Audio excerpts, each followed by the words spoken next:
सर्वांना नमस्कार. आज घेऊन येत आहे आपणासाठी एक नवीन कथा.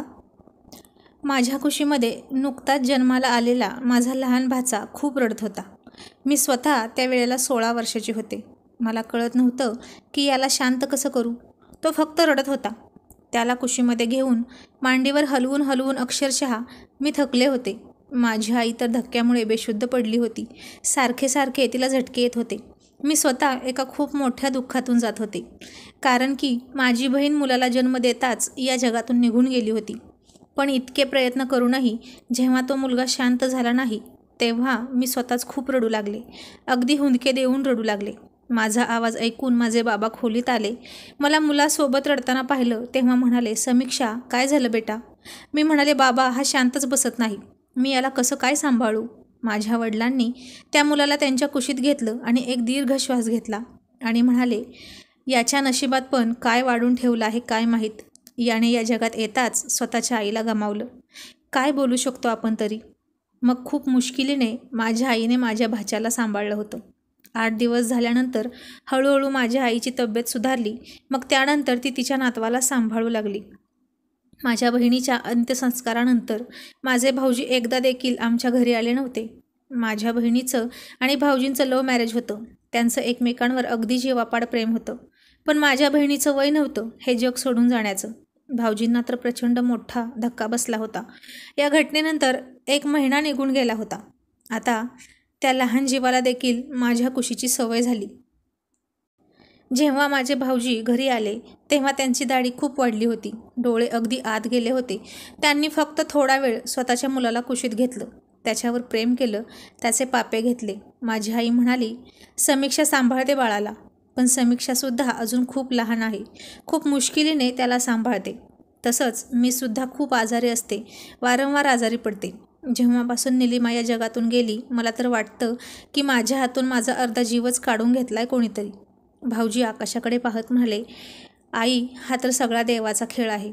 तुम्ही तर एकमेकांना आधार देताय, सांभाळू शकता, पण माझा कोण विचार करत आहे का? मला त्या रिकाम्या घरात फक्त निलिमाचे आवाज ऐकू येतात. मी कशा प्रकारे तिथं राहतो एकटा माझं मलाच माहीत आहे. ते घर मला खायला उठतं." भाऊजींना त्यांचं दुःख स्वस्थ बसू देत नव्हतं. "तिच्या आठवणी त्रास देतात मला," असं म्हणून ते रडायला लागले. आईने एक दीर्घ श्वास घेतला आणि म्हणाली, "आता सध्या तरी सुट्टी आहे. सुट्टी संपल्यावर समीक्षाचं 12वीचं कॉलेज सुरू होईल. जावई बापू, ती इतक्या लहान वयात मुलाला सांभाळण्याच्या परिस्थितीत नाही. जाणारी तर निघून गेली. आता तुम्हाला तुमच्या आयुष्यात पुढे जायला पाहिजे. तुम्ही दुसरं लग्न करा." आणि हे ऐकून भाऊजींच्या कपाळावर आठ्या पडल्या. ते रागात म्हणाले, "आई, हे तुम्ही काय बोलताय? मी माझ्या आयुष्यात निलिमाची जागा इतर कोणालाही देणार नाही, कधीच नाही. तुम्हाला माहीत आहे माझं तिच्यावर किती प्रेम होतं. तिच्या नावावर मी पूर्ण आयुष्य काढू शकतो. फक्त माझं मूल थोडं मोठं होऊ द्या, मी त्याला माझ्यासोबत नेणार." आई म्हणाली, "मला माहीत आहे, निलिमासारखं प्रेम तुम्ही इतर कोणालाही देऊ शकत नाही, पण तुमच्या मुलाला एका आईची गरज आहे."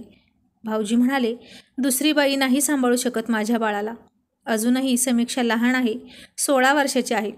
तुम्हाला कुठे तिचं लग्न इतक्या लवकर करायचं आहे? तिच्या लग्नाला अजून वेळ आहे. ती जेव्हा 20-22 वर्षाची होईल, लग्नाच्या वयाची होईल, तोपर्यंत माझा मुलगा 5-6 वर्षाचा होईल. तेव्हा मी त्याला घेऊन जाईन." परंतु माझी आई म्हणाली, "कसं आहे ना जावई बापू, तुम्हाला तुमच्या आयुष्यात पुढे जायला पाहिजे.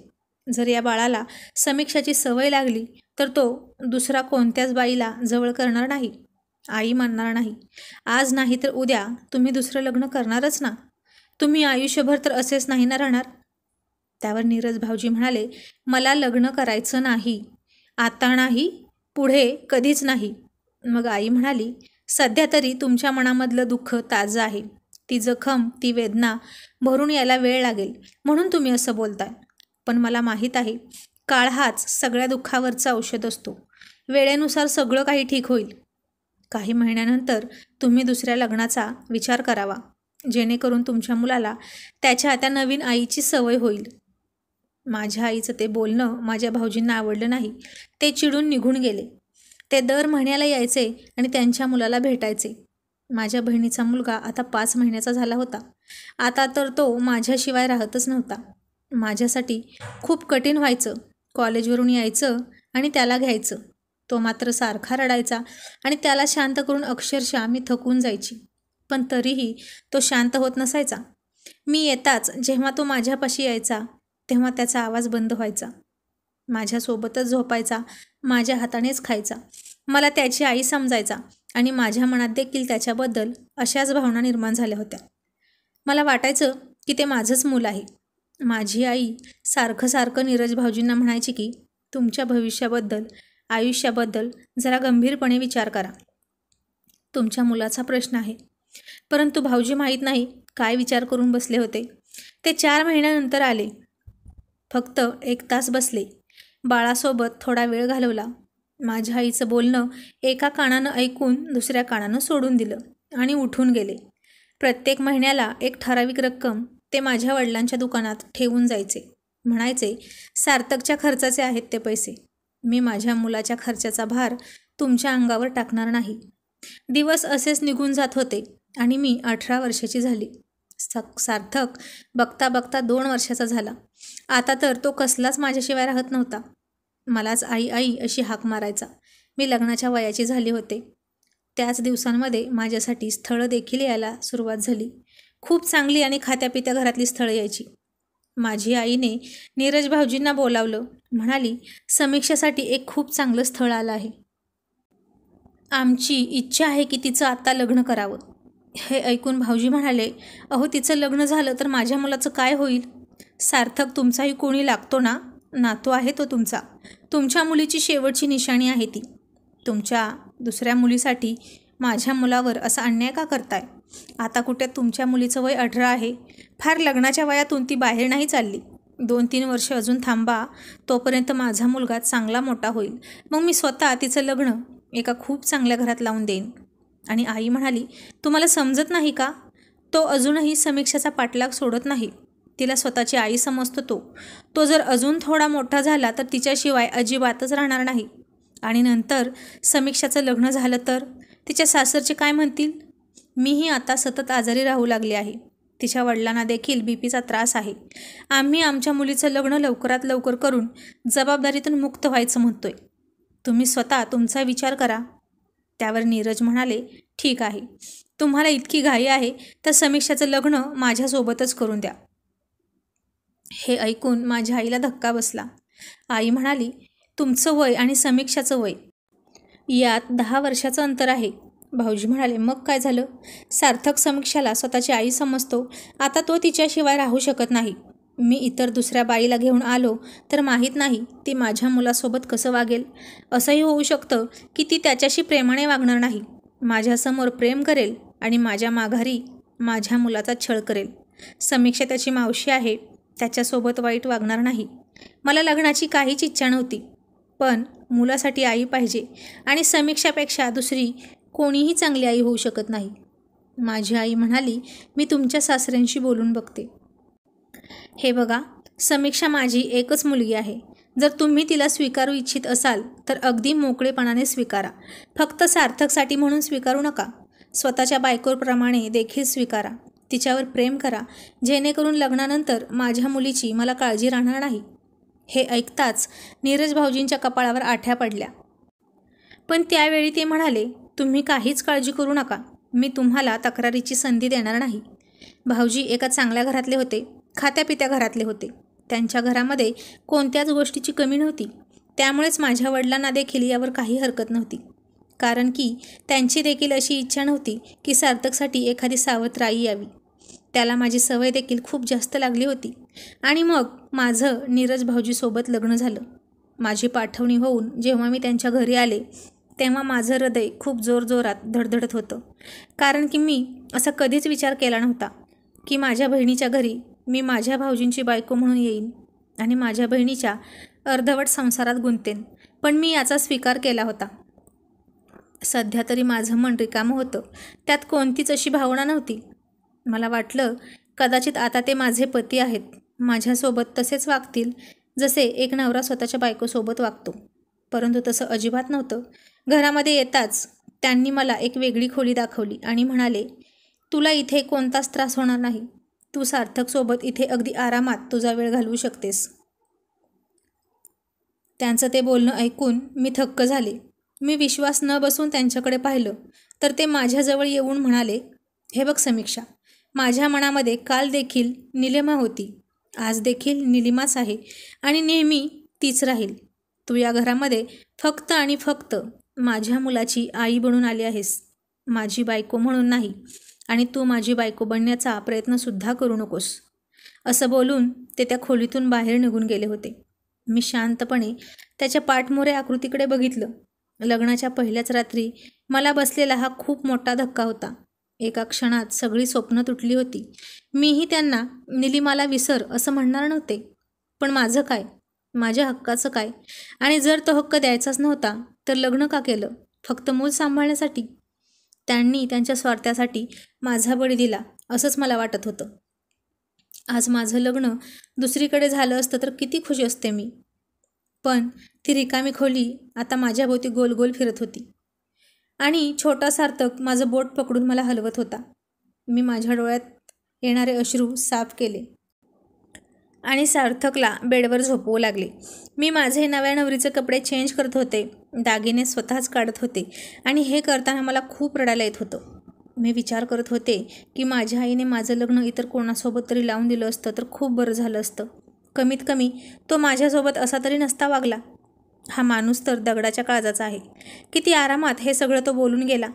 एकदा देखील हा विचार नाही केला की माझ्या मनावर त्याचा काय परिणाम होईल, मला कसं वाटेल. मला माझ्या बहिणीचा तिरस्कार अजिबात नव्हता, पण मला माझं वैवाहिक जीवन सर्वसामान्य इतर मुलींसारखं सुखी व्हायला हवं होतं.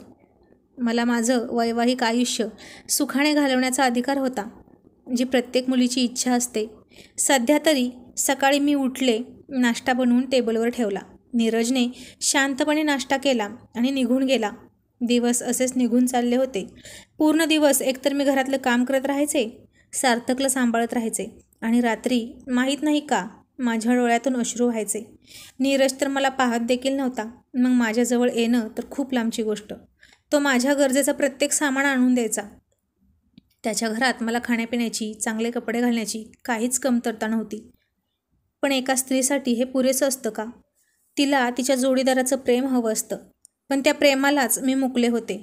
हे लग्न करून माझा काय गुन्हा घडला होता हेच मला कळत नव्हतं.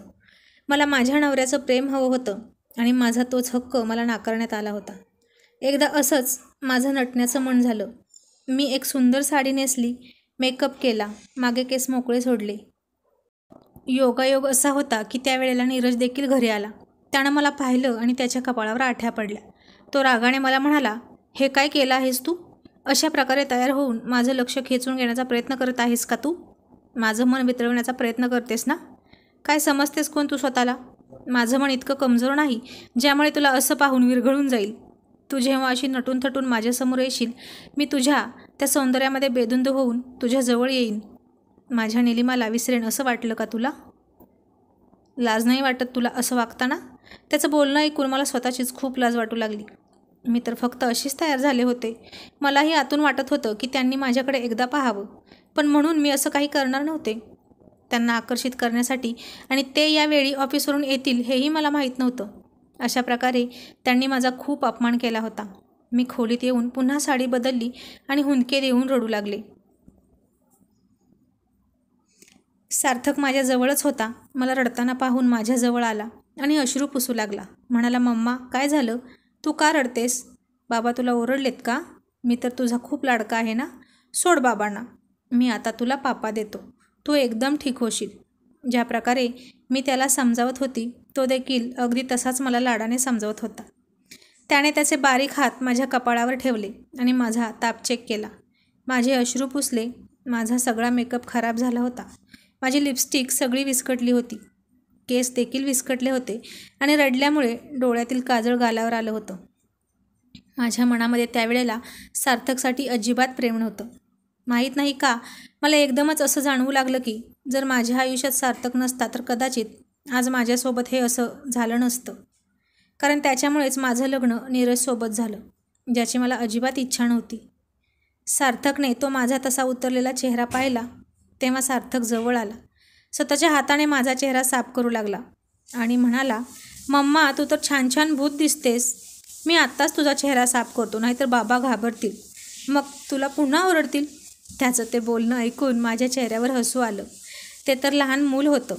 मी त्याला हळूच हसून जवळ घेतलं. पण त्या दिवसानंतर मी पुन्हा परत कधीच तयार झाले नाही. मी तर खूप चंचल आणि आवडीनिवडी जपणारी मुलगी होते. माझं मन करायचं की केस मोकळे सोडावेत, अगदी छान नटावं, मेकअप करावा, स्टायलिश राहावं. पण त्या दिवसानंतर एकही दिवस मी तसं केलं नाही, कारण त्याचा उलटाच परिणाम नीरजवरती होत होता. आणि आता मी 20 वर्षाची झाले होते. तेव्हा माझा वाढदिवस होता आणि मी माझ्या आवडीचा सोनेरी रंगाचा वन पीस घातला होता. केस मोकळे सोडले होते. नीरज ऑफिसमध्ये होता. त्याची ऑफिसमधून येण्याची ही वेळ अजिबात नव्हती. मी अगदीच हलकीशी गुलाबी रंगाची लिपस्टिक लावली आणि व्यवस्थित तयार झाले. सार्थक माझ्याजवळच होता. तो तर आता शाळेत जाण्याच्या वयाचा झाला होता. जेव्हा मी अशी खूप जास्त तयार होत होते किंवा तयार व्हायचे, तेव्हा माझ्या मनात खूप अशा नाजूक प्रणयी भावना उफाळून यायच्या.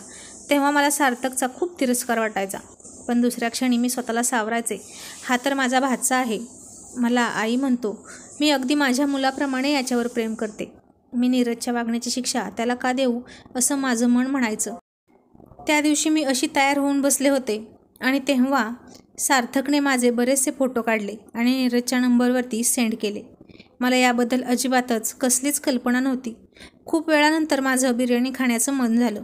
मी किचनमध्ये गेले आणि बिर्याणी बनवली. आम्ही दोघंही बसून बिर्याणी खातच होतो की रागातच नीरज घरात आला. मला इतकं तयार झालेलं पाहून दुसऱ्या क्षणी त्याचा मोबाईल माझ्यासमोर फेकून म्हणाला, हे काय आहे सगळं? लाज नाही वाटत तुला असं वागताना? मी तिथं मीटिंगमध्ये बिझी आहे आणि तू मला सारखे तुझे फोटो पाठवत आहेस का?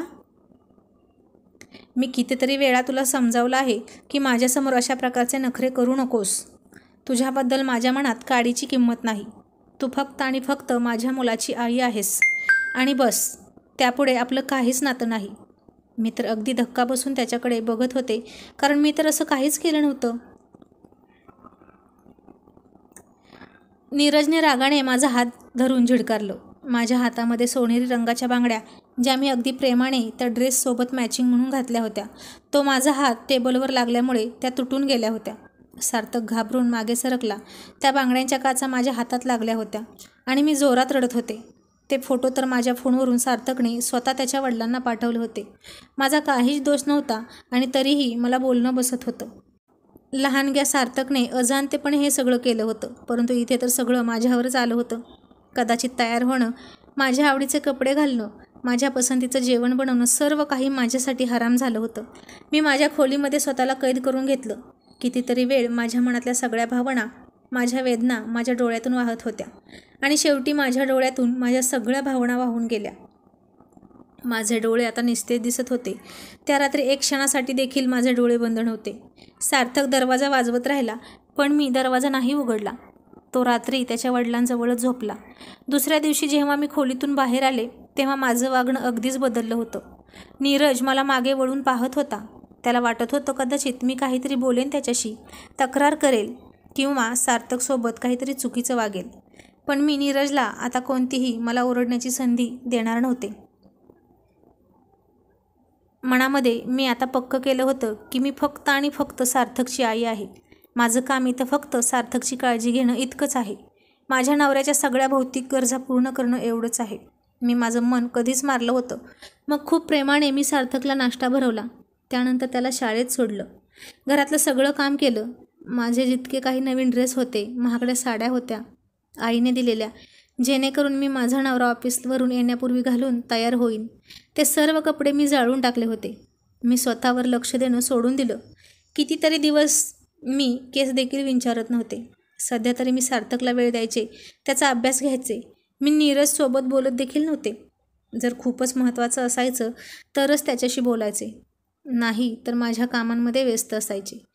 मला असं शांतपणे काम करताना पाहून कदाचित नीरजला जाणवू लागलं की काहीतरी बदललं आहे. मी बदलले आहे. तो माझ्याकडे पाहू लागला, परंतु मला आता या सगळ्या गोष्टींनी अजिबात फरक पडत नव्हता. माझ्या भावना कधीच राखरांगोळी होऊन गेल्या होत्या. सार्थक शाळेत जाऊ लागला. अभ्यासात देखील तो हुशार होता. तो मला म्हणाला, मम्मा, तू सगळ्यांच्या मम्मीसारखी नटून थटून ये ना गं शाळेत. पण मला ना आता मेकअप करण्याची हौस शिल्लक राहिली होती ना नटण्याची. बांगड्या काय असतात हे तर मी अगदीच विसरून गेले होते. एखादा सणवार यायचा तेव्हा माझ्या हातावर कधीच मेहंदी नसायची. मी असाच पूर्ण दिवस पाहुण्यांसाठी जेवण बनवण्यामध्ये आणि साफसफाई करण्यामध्ये व्यस्त असायचे. मी तर नवीन कपडे घालणं देखील सोडून दिलं होतं. एका मोलकरणीसारखी मी आता त्या घरात राहत होते. विरक्त संन्यासी जीवन जगत होते. आणि जेव्हा दिवाळी आली तेव्हा कदाचित नीरजला समजलं होतं की आपली एक बायको आहे. ते सार्थकला मॉलमध्ये घेऊन गेले आणि मला देखील सोबत यायला सांगितलं. मी कामाचा बहाणा करून नकार दिला. जेव्हा ते मॉलवरून आले तेव्हा खूपच खुश होते. नीरजने माझ्याजवळ एक खाकी कागद दिला आणि म्हणाला, हे मी तुझ्यासाठी आणलं आहे. हे सांगताना तो जरा अडखळत होता. मी तर थक्क झाले होते की इतक्या वर्षामध्ये तो माझ्यासाठी काहीतरी घेऊन आला. मी अगदी अविश्वासाने पाहिलं आणि मग कोणत्याच अपेक्षाशिवाय ते पाकिट उघडून पाहिलं तर त्यामध्ये काचेच्या सोनेरी रंगाच्या बांगड्या. एकेकाळी माझ्या आवडत्या होत्या त्या. मी एक ओझरती नजर त्या बांगड्यांवर टाकली आणि म्हणाले, ह्या बांगड्या तुम्ही कोणासाठी आणल्या आहेत? तो माझ्याकडे मोठे डोळे करून आश्चर्याने पाहत म्हणाला, कोणासाठी काय? मी माझ्या मुलाच्या आईसाठी घेऊन आलो आहे. तुझ्यासाठी घेऊन आलो आहे. तुला आवडतात ना म्हणून. मग आता घाल बांगड्या. मी तर जितकी आश्चर्यचकित होणार होते तितकी कमी झाले. नजर वर करून त्याच्या डोळ्यात पाहिलं तेव्हा त्याच्या डोळ्यात एक वेगळीच भावना, एक विचित्र कशिश मला जाणवली. काहीतरी असं नक्की होतं ज्याने मला माझी नजर दुसरीकडे करण्यासाठी मजबूर केलं होतं. मी माझी नजर त्याच्या नजरेला जास्त वेळ देऊ शकत नव्हते. मला त्याच्या डोळ्यात माझ्याविषयी त्या भावना दिसत होत्या ज्या लग्न झाल्यापासून मला दिसल्या नाहीत. कदाचित इतक्या वर्षामध्ये त्याला जाणवलं होतं की मी त्याची बायको आहे. पहिल्या बायकोचा मृत्यू झाला आहे आणि आता त्याच्या आयुष्यामध्ये आणखीन एक दुसरी बाई देखील आहे. हेच कारण होतं ज्यामुळे की आम्ही त्या घरामध्ये एकत्र राहत होतो. का त्याच्या मनामध्ये माझ्याबद्दल प्रेम निर्माण झालं होतं? मी त्या बांगड्या घेऊन तिथेच एका रॅकवर ठेवल्या आणि म्हणाले, आता मी काम करते आहे. तुमचे खूप खूप आभार. असं बोलल्यानंतर मी तिथून निघून आले होते. परंतु आता मला या गोष्टीने अजिबात फरक पडत नव्हता की त्याला काय वाटेल. दिवाळी आली तेव्हा सर्वजण तयार होत होते, पण मी मात्र घराच्या कामामध्ये व्यस्त होते. माझे आई वडील देखील आले होते तिथे आणि सोबतच इतर नातेवाईकसुद्धा आले होते फराळासाठी आमच्या घरी. तिथे माझ्या वयाच्या लग्न झालेल्या मुली देखील होत्या. त्यातल्या काही मात्र 1-2 मुले देखील होती आणि आज अगदी व्यवस्थित तयार होऊन आल्या होत्या त्या सगळ्या. हातामध्ये बांगड्या होत्या, चेहऱ्यावर मेकअप होता, सुंदर अशा साड्या नेसल्या होत्या, गजरे घातले होते. नीरजचं लक्ष माझ्याकडे गेलं आणि तो माझ्याकडे आला आणि म्हणाला, तू हे सगळं एकटीच का करत बसली आहेस? बघ, सगळेजण तयार होऊन आले आहेत आणि तू एक अशी आहेस घरामध्ये कामामध्ये झुंपलेली असतेस सदा न कदा. चल ठेव आता हे काम आणि जाऊन तयार होऊन ये. हा तोच नीरज होता जो मला हसून हे सगळं सांगत होता, माझ्याजवळ येण्याचा प्रयत्न करत होता, ज्यानं कधीतरी मी नटले म्हणून माझा अपमान केला होता. परंतु मी त्याच्याकडे पाहत बोलू लागले, आता तुला इतक्या वर्षानंतर मी आठवले आहे का? इतक्या वर्षापासून तर मी याच अवस्थेत होते. वर्षातनं फक्त एकदा दिवाळी येते आणि त्या प्रत्येक दिवाळीला माझी हीच अवस्था असते. मग याच दिवाळीला तुम्हाला याची का जाणीव झाली की मी नटावं? माझ्या त्या प्रश्नावर नीरज निरुत्तर झाला. माझी आई देखील माझा हात पकडून म्हणाली, अगं तू हातामध्ये बांगड्या का नाही घातल्यास? काही दागिने देखील नाही घातलेस. मी तुला सोन्याचे दागिने देखील लग्नामध्ये दिले होते. निलिमाचे दागिने देखील तुझ्याकडेच आहेत. मग तू अजून का घालत नाहीस ते? परंतु मी फक्त चेहऱ्यावर एक साधं हसू आणलं होतं. कुठे ना कुठे नीरजला त्याच्या चुकीची जाणीव आता होऊ लागली होती. त्या दिवशी जेव्हा सार्थक झोपला होता तेव्हा मी असंच माझ्या विचारामध्ये हरवले होते आणि नीरज माझ्या खोलीत आला. त्याला माझ्या खोलीत पाहून मी जरा दचकलीच, कारण की आज पहिल्यांदाच रात्रीच्या या वेळेला तो माझ्या खोलीत आला होता. माझ्यासमोर बसला आणि माझा हात पकडून माझ्यासोबत बोलण्याचा प्रयत्न करत होता. मी माझा हात त्याच्या हातातून सोडवला. मग तो म्हणाला, हे बघ समीक्षा, मी तुझ्यासोबत खूप चुकीचा वागलो. मला माहीत आहे, मी निलिमाच्या प्रेमामध्ये अगदीच आंधळा झाला होतो. पण ही गोष्ट तुला माहीत आहे की निलिमाचं माझ्या आयुष्यामध्ये काय महत्त्व होतं? आम्ही दोघेही एकमेकांवर अगदी जीवापाड प्रेम करत होतो. मग ती मला असं अचानक सोडून गेल्यामुळे माझ्या डोक्यावर, माझ्या मनावर त्याचा खूप मोठा आघात झाला होता. मी तर अगदी तिच्यासाठी वेडा झालो होतो, ज्यामुळे मी तुझ्यासोबत देखील खूप चुकीचा वागलो. परंतु वेळेनुसार मला आता समजलं आहे की अन्याय तर मी देखील तुझ्यावर खूप सारा केला आहे. तू माझ्या मुलाला अगदी स्वतःच्या मुलाप्रमाणे जीव लावला आहेस. स्वतःच्या आनंदाचा, स्वतःच्या सर्वच गोष्टींचा त्याग माझ्या मुलासाठी केलास. लहान लहान वयातच तू त्याच्या आईच्या जागेवर आलीस आणि आता जेव्हा इथे आलीस लग्न करून, तेव्हा हे तर सगळं सरळ आहे की मी तुझा नवरा होतो. माझ्याकडून नवरा बायकोसारखं तर नाही, पण कमीत कमी मैत्रीचं नातं तरी माझ्याकडून तुला अपेक्षित होतं. परंतु तरीही मी तुझ्यासोबत खूपच चुकीचा वागलो. माझ्या हातावर अजूनही त्या बांगड्या लागल्याचे निशाण होते. नीरज त्यावर हाताने स्पर्श करत म्हणाला, मला तुझ्यासोबत आपलं हे नातं पुढे न्यायचं आहे. इतका वेळ तर मी निलिमासोबत देखील घालवला नव्हता जितका वेळ मी तुझ्यासोबत घालवला आहे. आणि मला आता तुझ्याबद्दल प्रेम निर्माण झालं आहे. कुठे ना कुठे मी आता तुझ्यावर प्रेम करू लागलो आहे. तुझ्यासोबत मी माझ्या नव्या आयुष्याची सुरुवात करू इच्छितो. मला नीरजचे शब्द समजत होते, पण नाही, आत्ता नाही. आत्ता माझ्या भावना अगदी संपून गेल्या होत्या. मी तिथून उठून उभी राहिले. माझ्या मनामधील या सगळ्या भावना कधीच संपून गेल्या होत्या. मी मागे वळून पाहिलं आणि म्हणाले की मी फक्त आणि फक्त तुमच्या मुलाची आई आहे. या आधी आणि आत्ताही. यापेक्षा जास्त तुमचं आणि माझं कोणतंच नातं नाही. माझ्या मनात देखील त्या भावना होत्या. कधी मी देखील प्रार्थना करायची देवाकडे की तुम्ही माझ्यासोबत एकदा चांगला नवरा म्हणून मागावं. मला माझा अधिकार देऊ नका, पण तुम्ही माझ्यासोबत प्रेमाने बोला. माझ्यासाठी गिफ्ट आणावेत, मला बाहेर फिरायला घेऊन जावं, माझी काळजी करावी. जर मला ताप आला तर माझ्यासोबत प्रेमाने 2 शब्द बोलावे. माझ्या प्रत्येक कठीण वेळात तुम्ही माझ्यासोबत असावं. पण तुम्ही असं नाही केलं. प्रत्येक वेळेला मला अपमानित केलं. मला असं सांगितलं की तू दुसरी आहे. मी तर परकी आहे, फक्त आणि फक्त एका मुलाची आई आहे. आता जेव्हा माझ्या आतील सगळ्या भावना बेचिराग झाल्या आहेत, तेव्हा पुन्हा एकदा तुम्ही मला सोन्याची स्वप्न दाखवत आहात. माझे मन आता जळून खाक झालं आहे आणि त्याच्यावर आता प्रेमाची पालवी कधीच फुटू शकत नाही. मग मी त्याला सांगितलं, बघा आता तुमच्या मनामध्ये एका स्त्रीसाठी भावना जागृत आहेत. तुम्हाला नव्याने नातं सुरू करायचं आहे तर चांगलंच आहे. तुम्ही एका बाईसोबत लग्न करा जी तुमची गरज पूर्ण करू शकेल. कारण मी आता फक्त आणि फक्त सार्थकची आई आहे. त्यापेक्षा जास्त माझ्याकडून अजिबात अपेक्षा करू नका. माझी पूर्ण परवानगी आहे. तुम्ही तिसरं लग्न करू शकता. इतकं बोलल्यानंतर मी त्या खोलीतून बाहेर आले आणि काही वेळानंतर माझ्या खोलीतून बाहेर निघून नीरज त्याच्या खोलीत निघून गेला. माझी इच्छा असून देखील मी आता नीरजबद्दल माझ्या आतमध्ये भावना निर्माण करू शकत नव्हते. एखादी स्त्री जेव्हा एखाद्या पुरुषासाठी तिच्या मनाचे दरवाजे बंद करते, तेव्हा मग त्यानंतर काहीही होऊ दे, ती पुन्हा विरघळत नाही. सारखा सारखा अपमान आणि तिरस्कार केल्यावर जर पुरुष असे समजत असेल की तो एखाद्या स्त्रीला पुन्हा परत पहिल्यासारखी हसती खेळती करू शकतो, तर हा त्याचा मोठा गैरसमज आहे.